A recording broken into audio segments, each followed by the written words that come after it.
नमस्कार, मैं हूं श्वेता झा और अपने इस विशेष कार्यक्रम में आज हम बात करने जा रहे हैं कई देशों के बीच चल रही जंग की। कुछ देशों के बीच आमने सामने का युद्ध चल रहा है तो कुछ देश अप्रत्यक्ष रूप से इसमें शामिल हैं।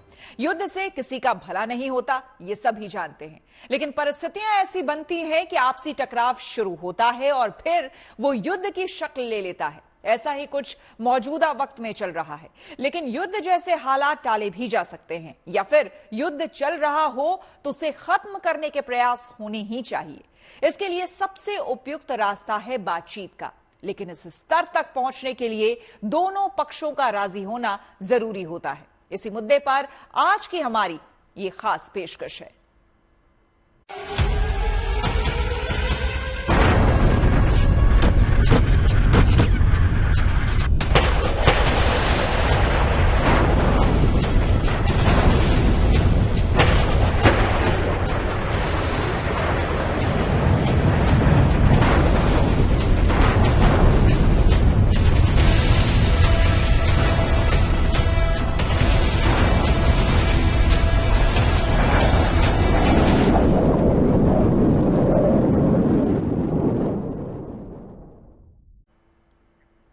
दुनिया भर में जिस तरह के हालात बनते जा रहे हैं, उसने लोगों को इस बात को लेकर सहमा दिया है कि कहीं ये तीसरे विश्व युद्ध की आहट तो नहीं। रूस यूक्रेन में युद्ध चल रहा है तो इजराइल हमास और हिजबुल्लाह को लेकर बेहद आक्रामक रुख अख्तियार किए हुए है। इसके अलावा भी कुछ देशों का जो रुख है वो तीसरे विश्व युद्ध की आशंका को बल दे रहा है।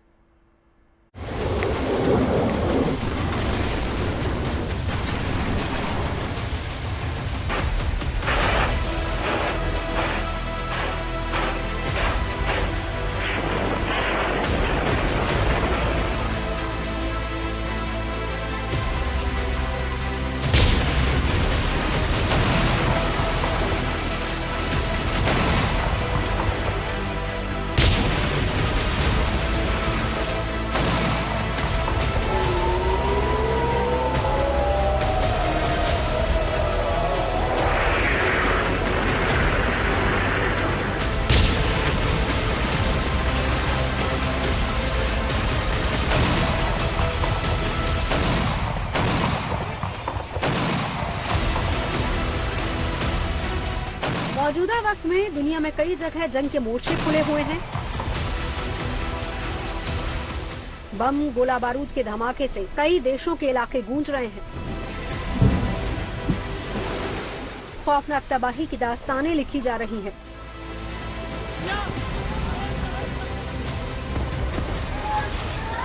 हाल के दिनों में लेबनान पर इजराइल का बड़ा कहर बरपा है, जिसमें हिजबुल्लाह के ठिकानों को बड़े पैमाने पर निशाना बनाया गया। उसके कई लीडर्स और कमांडर मारे गए। हिजबुल्लाह की मिसाइल यूनिट इंचार्ज इब्राहिम खुबैसी को भी हमले में ढेर कर दिया गया।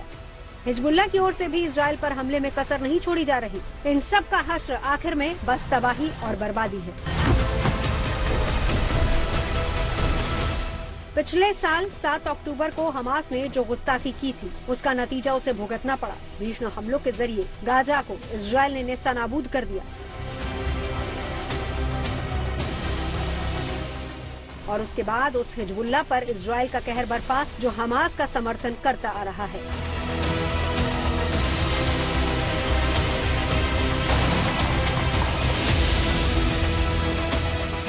For years, Hezbollah has been planning to do in northern Israel what Hamas did in southern Israel on October 7th. Invade Israel, infiltrate civilian communities, and massacre innocent civilians. To achieve this goal, Hezbollah drew up a plan. They called it Conquer the Galilee. On Friday, the IDF conducted a precise strike based on intelligence on Ibrahim Akil, the architect of this plan, and other senior Radwan force commanders in Beirut. क्योंकि Hezbollah काफी हद तक Lebanon की सरकार को control करता है, इसीलिए लेबनान को उसका खामियाजा भी भुगतना पड़ा है। इजराइल और हमास में जंग शुरू हुए करीब साल भर बीत चुका है। इस दौरान इसमें इजराइल के खिलाफ और हमास के पक्ष में प्रत्यक्ष अथवा अप्रत्यक्ष रूप से ईरान से लेकर ईरान समर्थित लेबनान का हिजबुल्लाह तक जुड़ चुका है। इजराइल हमास के बीच जारी जंग के दौरान ईरान ने इजराइल पर करीब 300 ड्रोन और क्रूज मिसाइल से हमला किया था। हालांकि इसके पीछे उसने सीरिया में इजराइल के हवाई हमले में अपने राजदूत की मौत को वजह बताया था।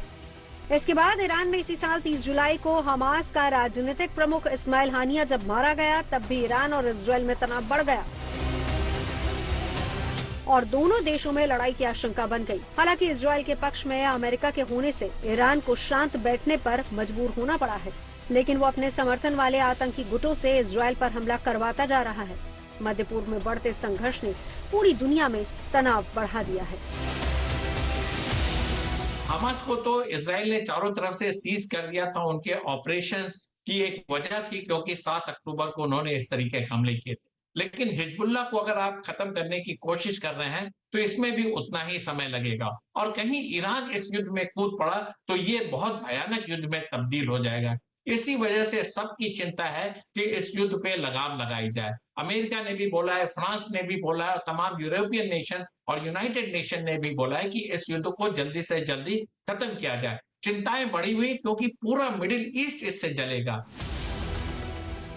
मिडिल ईस्ट का संघर्ष ही नहीं बल्कि रूस यूक्रेन में जारी जंग भी दुनिया के लिए एक बड़ी टेंशन की वजह है। दोनों देश 2.5 साल से भी ज्यादा वक्त से जंग में उलझे हुए हैं। भारी तबाही के बावजूद दोनों ओर से हमले रुकने का नाम नहीं ले रहे। यूक्रेन को अमेरिका के साथ ही पश्चिमी देशों का समर्थन हासिल है, जिसने रूस के गुस्से को और बढ़ा दिया है।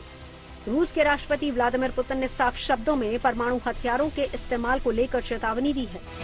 Обновленные редакции документа агрессию против России со стороны любого неядерного государства, но с участием или при поддержке ядерного государства предлагается рассматривать как их совместное нападение на Российскую Федерацию.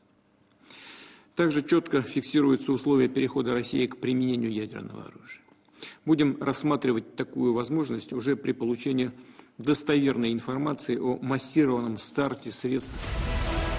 साफ है कि अगर नाटो यूक्रेन के समर्थन में उसके शहरों पर हमला करता है तो परमाणु युद्ध टाला नहीं जाएगा। रूस की ओर से पहले भी अमेरिका में मौजूद रूस के एम्बेसडर ने अमेरिका या नाटो के हमले करने की सूरत में परमाणु हथियारों के इस्तेमाल की चेतावनी दी थी। अमेरिका को भी परमाणु हथियारों के इस्तेमाल का डर है और यही वजह है कि राष्ट्रपति जो बाइडेन ने इस साल मार्च में ही बेहद खुफिया दस्तावेज पर हस्ताक्षर किए थे, जिसमें अमेरिका की न्यूक्लियर स्ट्रेटेजी में कुछ बदलाव किए गए। ये बदलाव रूस, चीन और उत्तर कोरिया के बढ़ते परमाणु हथियारों के आधार पर हुए हैं, जिसका नाम है न्यूक्लियर एम्प्लॉयमेंट गाइडेंस यानी कि NEG। बाइडेन ने अपनी सेनाओं को रूस, चीन और उत्तर कोरिया के साथ परमाणु जंग के लिए तैयार रहने को भी कहा है। इसका खुलासा न्यूयॉर्क टाइम्स ने किया था। नेटो के कंट्री डायरेक्टली युद्ध में इन्वॉल्व होते हैं तो रूस एक बड़ी सीरियस प्रतिक्रिया अपनी देगा और उसमें हो सकता है वो परमाणु अस्त्रों का भी इस्तेमाल करे और इससे फिर यूरोप में पूरी तबाही मचेगी। उनको पता है कि जो पहला यूज करेगा न्यूक्लियर का वो देश तबाह होगा, लेकिन जहां से रिस्पांस आएगा उसको भी काफी क्षति उठानी पड़ेगी। लिहाजा ये बेहतर होगा कि नाटो के कंट्री लॉन्ग रेंज वेपन का इस्तेमाल ना करें और रूस को क्षति ना पहुंचा के एक शांति की तरफ पहल करें।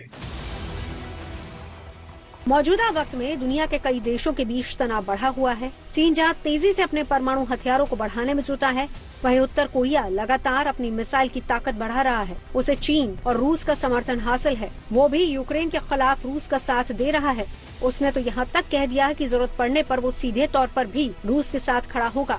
उत्तर कोरिया का तानाशाह किम जोंग उन अक्सर अमेरिका तक मार करने वाली मिसाइल को लेकर धमकी देता रहता है। कुल मिलाकर पूरा परिदृश्य तीसरे विश्व युद्ध की ओर इशारा कर रहा है। एक तरफ फिलिस्तीन और इजराइल और हिजबुल्लाह का हमला चल रहा है, दूसरी तरफ रशिया यूक्रेन चल रहा है, तीसरा फ्लैश पॉइंट चाइना और ताइवान का है, नॉर्थ कोरिया का है। इस तरीके के कई फ्लैश पॉइंट दुनिया में उभर रहे हैं। पूरा विश्व एक तरीके से परमाणु युद्ध की कगार पे है। अगर ये युद्ध नहीं थमा और उसकी इंटेंसिटी तेज हुई तो तीसरा युद्ध होने की संभावनाएं बनी हुई हैं। अगर तीसरे विश्व युद्ध की स्थिति बनती है तो ये किसी देश विशेष के लिए नहीं बल्कि पूरी दुनिया के लिए चिंता की बात होगी। खासकर परमाणु हथियार का इस्तेमाल कर इसे घातक रूप दिया जा सकता है। फेडरेशन ऑफ अमेरिकन साइंटिस्ट के मुताबिक दुनिया में सबसे ज्यादा परमाणु हथियार रूस के पास हैं। रूस के पास 5,580 परमाणु हथियार हैं, जो पिछले कुछ समय में और ज्यादा बढ़े हैं। इसके बाद अमेरिका के पास 5,044 हथियार हैं, जो कम हुए हैं। चीन के पास 500 न्यूक्लियर वेपन्स हैं, जो बढ़े हैं। फ्रांस के पास 290, ब्रिटेन के पास 225, भारत के पास 172, पाकिस्तान के पास 170, इजराइल के पास 90 और उत्तर कोरिया के पास 50 परमाणु हथियार हैं। रूस के पास सबसे ज्यादा परमाणु हथियार हैं और वो इसके इस्तेमाल की चेतावनी दे रहा है। वहीं चीन लगातार परमाणु हथियार बढ़ाने में जुटा है, जो अमेरिका समेत पूरी दुनिया के लिए चिंता की बड़ी वजह है। ऐसे में अगर तीसरा विश्व युद्ध होता है तो जाहिर है कि इससे किसी का भला नहीं होगा, लेकिन भीषण तबाही और बर्बादी की तस्वीर जरूर सामने आएगी। Bureau report, good news today.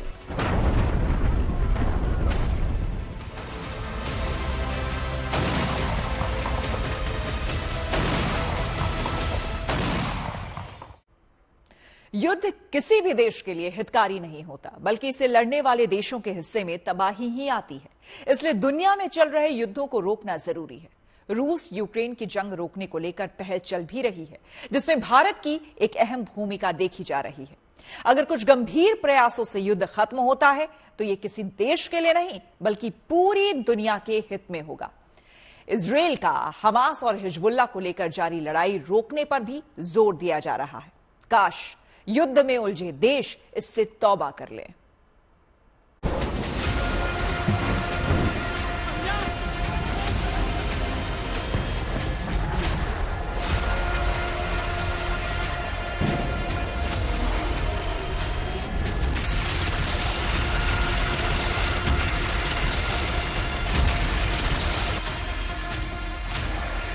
Gaza से लेकर लेबनान और इजराइल तक में तबाही के मंजर, यूक्रेन से लेकर रूस तक हर तरफ बर्बादी की निशानी। 2022 के फरवरी में रूस ने यूक्रेन पर हमला कर जंग का ऐलान कर दिया था और तब से लेकर आज तक दोनों तरफ से हमलों की बौछार हो रही है। नुकसान किसी एक का नहीं, बल्कि दोनों मुल्कों का हो रहा है। बावजूद इसके जंग थमने का नाम नहीं ले रही। युद्ध किसी भी देश के लिए सही नहीं है। भारत लगातार अपने इस रुख को साफ करता आया है। खुद प्रधानमंत्री नरेंद्र मोदी भी कई बार इसका जिक्र कर चुके हैं।